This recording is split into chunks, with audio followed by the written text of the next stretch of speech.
Hello everyone, I'm Shobhita. I'm sure you're watching my videos on Shobhita Talks. Please like them and subscribe to my channel if you have not done it yet. These videos are very important for learners of English language, for students of all age groups, and of course for the teachers. And don't forget to press the bell icon so that you keep getting notifications for my upcoming videos. My tip for the day is pick out 5 new words every day, open your dictionary, find their meanings, and keep noting them in a small notepad. This way, you are building your own mini dictionary. Go alphabetically. And the most important thing is that you are enhancing your vocabulary. You are adding words to your vocabulary. So my topic for today is mood. I'm not talking about happy mood, sad mood, or mood swings. I'm talking about verb mood. Yes, even verb has got moods. That's why it is the most important part of speech. I'll speak out 3 sentences and listen to them very carefully. Boys, exclamatory mark, write neatly. I wish all boys could write neatly. Only some boys write neatly. In the first sentence, the verb write is used to give a command. In the second sentence, I wish all boys could write neatly. The verb could write is used to express a wish. In the third sentence, only some boys write neatly. The verb write is used to state a fact. The same verb write is used in 3 different ways or manners or modes. Example, to give a command, to express a wish, and to state a fact. Any one of these 3 different manners in which a verb may be used to express our thoughts is called its mood. M-O-O-D.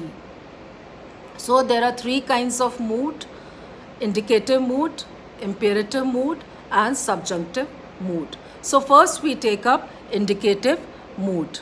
When the verb states a fact or asks a question, it is said to be in the indicative mood. For example, Raman goes to school daily. Now this is statement of fact. The verb goes. It is indicating statement of fact. It is in the indicative mood. Have you found your book? This is asking a question. Have and found are in the indicative mood. Now we come to the second imperative mood. When the verb expresses a command, an exhortation, an entreaty or prayer, it is said to be in imperative mood. A command, wait there. Here, wait is the imperative mood. It is indicating imperative mood. An exhortation, take care of your health. Take is in imperative mood. An entreaty or prayer, have mercy upon us. Give us our daily bread. Have and give, they are indicating imperative mood.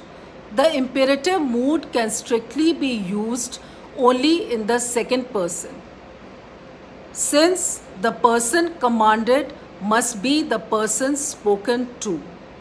But in the first and third person, a similar sense is expressed by the use of the auxiliary verb let. Now I'll just stop here for a moment.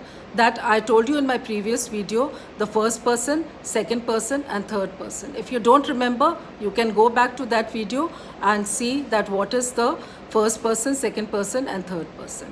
So now this auxiliary verb let. Now I'll give you example. Let me go. Let us go. Let him go. Let them go. The subject of the verb in the imperative mood, you, is usually omitted. The subject of the verb in the imperative mood is usually not expressed but understood. So here you is understood, the subject. You let me go. You let us go. You let him go. You let them go. So now the third one, subjunctive mood. When a verb expresses doubt of any kind, for instance, a condition or supposition contrary to a fact, a wish, a purpose, it is said to be in the subjunctive mood. For example, a wish or desire, long live the king. I wish my mom and dad were here. So live, long live the king, live, and in the second sentence were, they are indicating subjunctive mood.